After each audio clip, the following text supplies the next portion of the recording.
એકાંત બહુ સારો.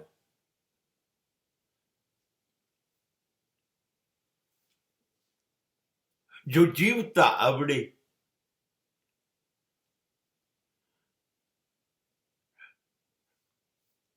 તો મોક્ષ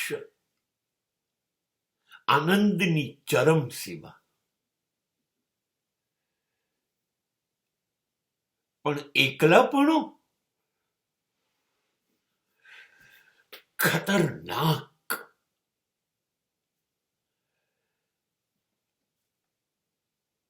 કોઈનું કોઈ જોઈએ છે.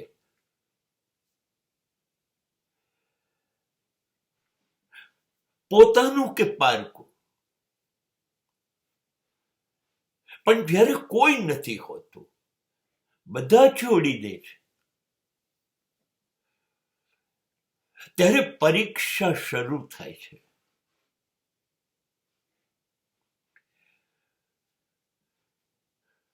બધાની ગેરહાજરી તો ખરી જ. અને શરૂ થયું. હવે કોઈ નથી, મારું કોણ? ડર લાગે છે.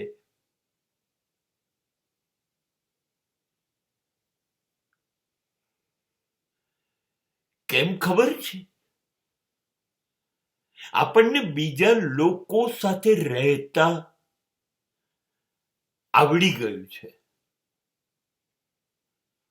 પણ આપણને આપણી સાથે રહેતા નથી આવડતું. લોકો મને ખુશ કરે, લોકો મને રાજી રાખે,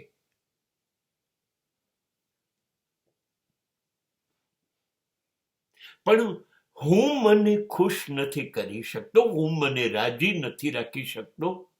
મને લોકોનો ભરોસો છે, જે લોકો વારંવાર તોડી નાખે છે. અને તો પણ મને લોકોનો ભરોસો છે. અને હું ક્યારેય મારી સાથે વિશ્વાસઘાત નથી કરતો. હું ક્યારેય મને નથી છેતરતો, તો પણ મને મારો ભરોસો નથી. હેને? બહુ વિચારી જોયું. એ ટીવી છે, પિક્ચરો છે, સમાચાર પત્રો છે, પુસ્તકો છે, પણ બધું જ સમય થાય છે ને એમ કંટાળો આપે છે.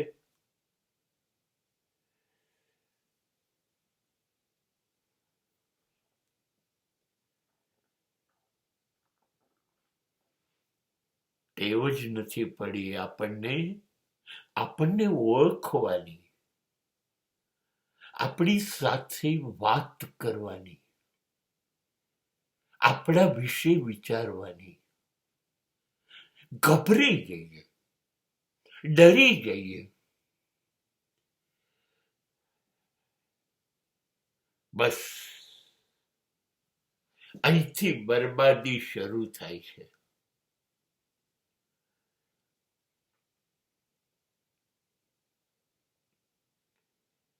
હવે શરૂ થાય છે ધુમાડો અંદર બહાર કરતા સ્મોકિંગનો.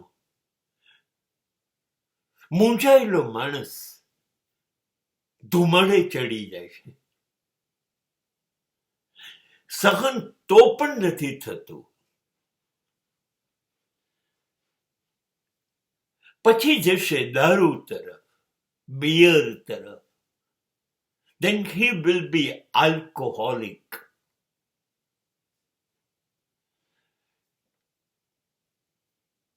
નશો કરી દેશે. દારૂમાં એક તાકાત છે, તમને બેહોશ કરી દેવાની. સારું, ગમે છે, બેભાન થઈ જઈએ, કશું યાદ ન આવે, આપણે આપણી જાતને ભૂલી જઈએ. તો એ તો ભૂલી જ જઈએ હું એકલો છું. એટલે એકલાપણું ભૂલવા કાં તો દારૂ, કાં તો બિયર, અફીણ, ગાંજા, ચરસ, તમાકુ આવી જશે આપણી પાસે, પછી નહીં છૂટાય એમાંથી એના વગર.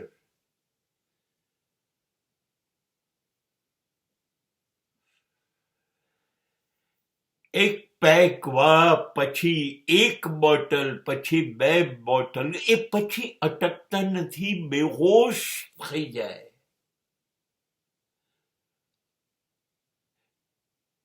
પોતાનો કાબુ જિંદગી ઉપર ગુમાવી દે, જીભ ઉપર કાબુ જતો રે, યાદ શક્તિ પર જતો રે, શરીર પર જતો રે, લથડિયા ખાવા માંડે. અને આ બધી વસ્તુઓ થોડી ટોનિક છે, સ્વાસ્થ્યને સુધારે છે, નહીં. એ તો ખતમ કરી કાઢશે ફેફસા, લીવર, અંદરથી ખતમ કરી કાઢશે.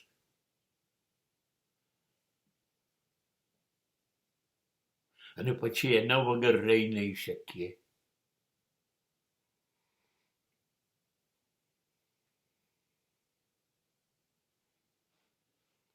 બસ